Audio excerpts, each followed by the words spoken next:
അത്ഭുതകരമായ ഒരു അതിജീവനത്തിൻ്റെ കഥയാണ് ഇത്. മലവെള്ളം വിരിച്ച മരണക്കെണിയിൽ നിന്ന് മകളെയും 8 മാസം പ്രായമുള്ള പേരക്കുട്ടിയെയും കൊണ്ട് ജീവിതത്തിലേക്ക് നീന്തിക്കയറി മുണ്ടക്കൈ സ്വദേശി മൊയ്തു ഓണപ്പറമ്പൻ. പേരക്കുട്ടിയെ ജലത്തിനു മീതെ ഉയർത്തിപ്പിടിച്ച് മകളെയും കൊണ്ട് ചെളിയും കല്ലും നിറഞ്ഞ വെള്ളത്തിലൂടെ ഒഴുക്കിനെ വകവയ്ക്കാതെ മൊയ്തു നീന്തി രക്ഷപ്പെടുകയായിരുന്നു.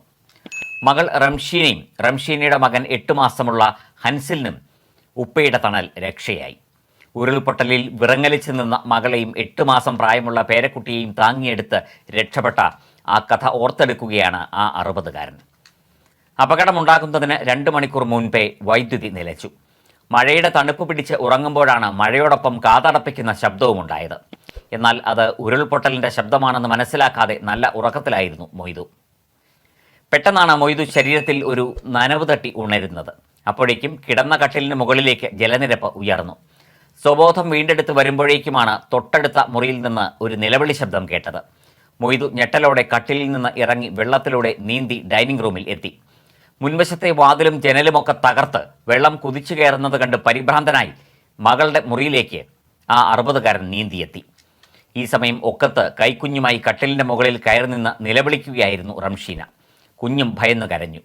കട്ടിലിലേക്ക് കയറി നിന്ന ശേഷം മൊയ്തു കുഞ്ഞിനെയും മകളെയും ചേർത്ത് പിടിച്ചു. എന്നാൽ വെള്ളം നെഞ്ചൊപ്പമെത്തി. മുറിയിൽ ചുടി തീർത്ത് വെള്ളം കുത്തിയൊലിച്ചതോടെ നിലതെറ്റി വീണേക്കുമെന്ന് ഭയന്നു. വെള്ളപ്പാച്ചലിൽപ്പെട്ട് ഒഴുകിപ്പോകാതിരിക്കാൻ മൊയ്തു കൈ മുകളിലേക്ക് നീട്ടി സീലിംഗ് ഫാനിൽ അള്ളിപ്പിടിച്ചു കിടന്നു. റംഷീന ഉപ്പയുടെ തോളിൽ തൂങ്ങി. ഏതാനും സമയം അവർ അങ്ങനെ നിന്നു. മൂക്കിലും വായിലുമടക്കം ചെളിവെള്ളവും മണ്ണും അടിച്ചു കയറി. എങ്കിലും ഫാനിലെ പിടി വിട്ടില്ല. കുറേ നേരം അങ്ങനെ നിന്നു. ഒഴുക്കിൻ്റെ വേഗമൊന്ന് കുറഞ്ഞതോടെ കുഞ്ഞിനെ ഉയർത്തിപ്പിടിച്ചുകൊണ്ട് മകളുമായി പുറത്തേക്ക് മുങ്ങിയും പൊങ്ങിയും നീന്തി. പിൻവാതിലിലൂടെ ഒരുവിധം വീടിൻ്റെ പുറത്തേക്കിറങ്ങി. ഉയരം കൂടിയ ഭാഗമായതിനാൽ മുറ്റത്ത് വെള്ളം നെഞ്ചൊപ്പം മാത്രം. കുത്തൊഴുക്കിൽ മൊയ്തുവിൻ്റെ വസ്ത്രം ഉരിഞ്ഞുപോയെങ്കിലും കുഞ്ഞിൻ്റെ മേലുള്ള പിടിവിടാതെ റംഷീനയും വലിച്ച് മുകളിലേക്ക് കയറി. റോഡിലെത്തി ഓടി രക്ഷപ്പെടാൻ ശ്രമിക്കുന്നതിനിടെയാണ് ഒരു ജീപ്പ് പാഞ്ഞെത്തിയത്.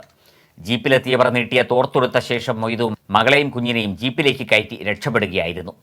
തങ്ങളുടെ വീടിന് എന്ത് സംഭവിച്ചുവെന്നോ എന്തുണ്ടായി പിന്നീട് എന്നോ മൊയ്തുവിനോ റംഷീനയ്ക്കോ അറിയില്ല. ജീവൻ തിരികെ കിട്ടിയ സന്തോഷത്തിലാണ് ഇവർ. മൊയ്തുവിൻ്റെ ഭാര്യ ഖദീജയും മൂത്ത മകളും ഈ സമയം മെഡിക്കൽ കോളേജ് ആശുപത്രിയിൽ കഴിയുകയായിരുന്നു.